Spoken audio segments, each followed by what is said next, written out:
Okay, so this is part 2 of the electrolysis series, and the question is, well, what actually happens in electrolysis? The title. Okay, so what we have in electrolysis is we have an electricity source, and that electricity source is attached to electrodes. Now, what we have in this case is a cell, a long line followed by a short line. Now, the long line is positive and the shorter line is negative. So if you follow the negative side of the cell around, you'll come to the electrode. This means that this will also be negative. Likewise, if you follow the positive terminal of the cell and you go towards the electrode, this electrode will be positively charged. Now, the positive and negative electrode have their own names. The way to remember the name is by the acronym PANIC. Now, this is a good acronym because it's nice and short and easy to remember.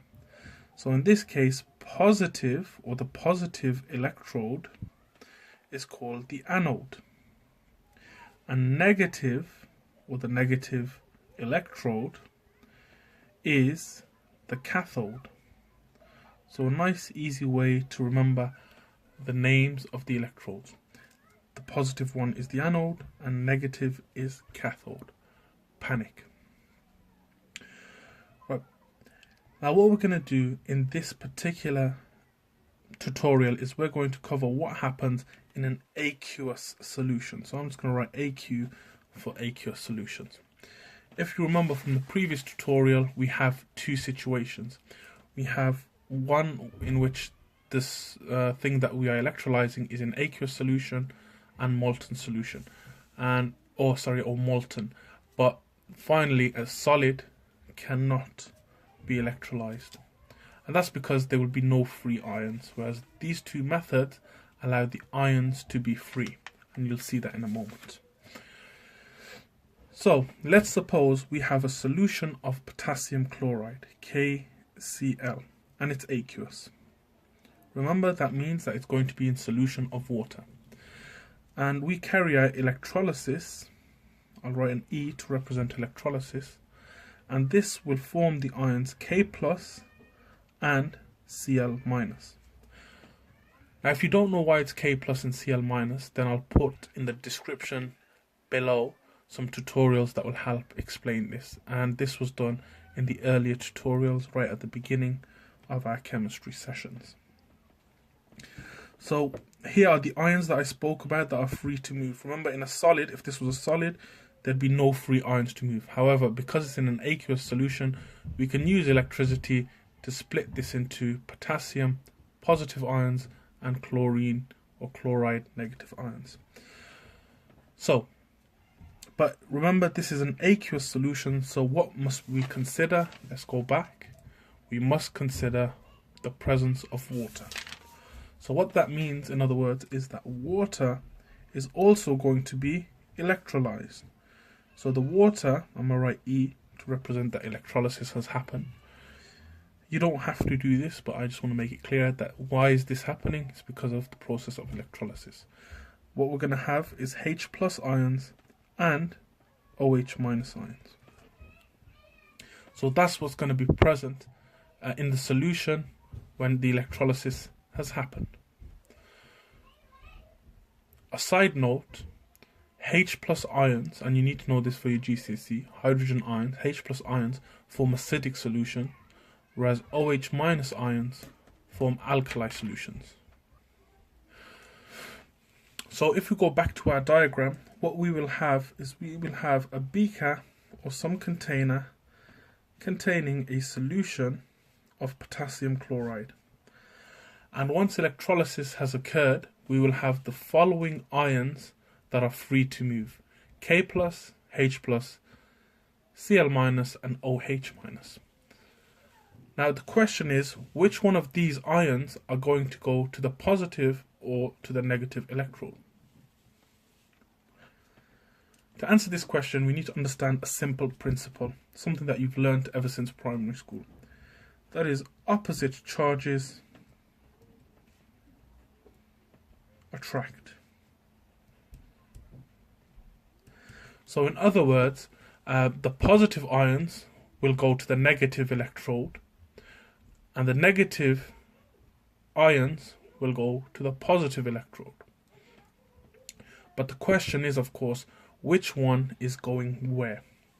And to answer this question, we need to go back to our earlier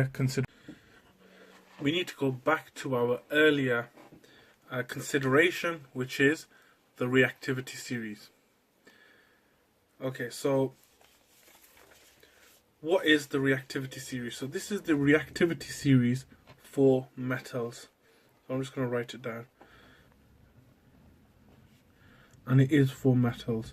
Now, a lot of people teach this with acronyms, like I've already said. However, I'm going to teach you in another video how to remember the reactivity series in an easier way. Now, I've taught it so many times I can remember it. So it's potassium, sodium, lithium, calcium, magnesium, aluminium, zinc, iron, SN, Pb, copper, silver, and gold.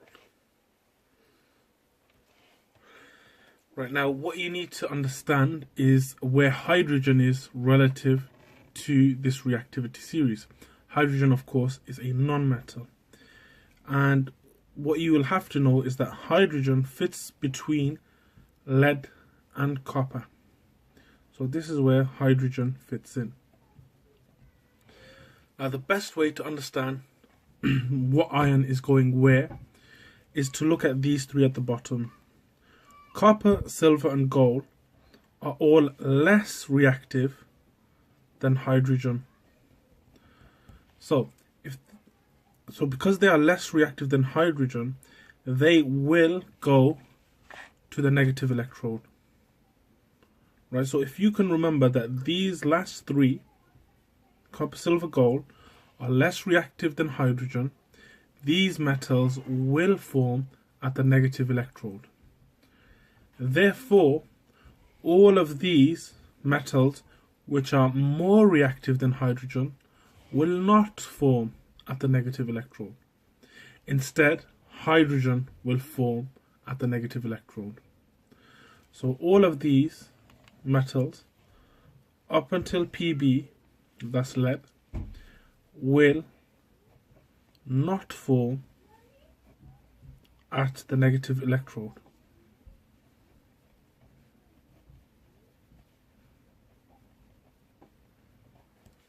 So if they won't form at the negative electrode, the question is what is?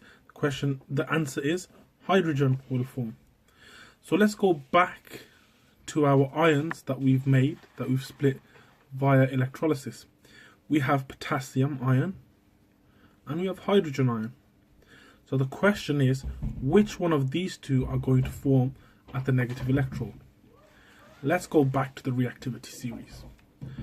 Potassium is more reactive than hydrogen, therefore potassium will not form at the negative electrode. Instead, hydrogen will form at the negative electrode. So let's draw in the ions that we have. So we have K plus ions, we have H plus ions, we have Cl minus ions, and OH minus ions. Wow!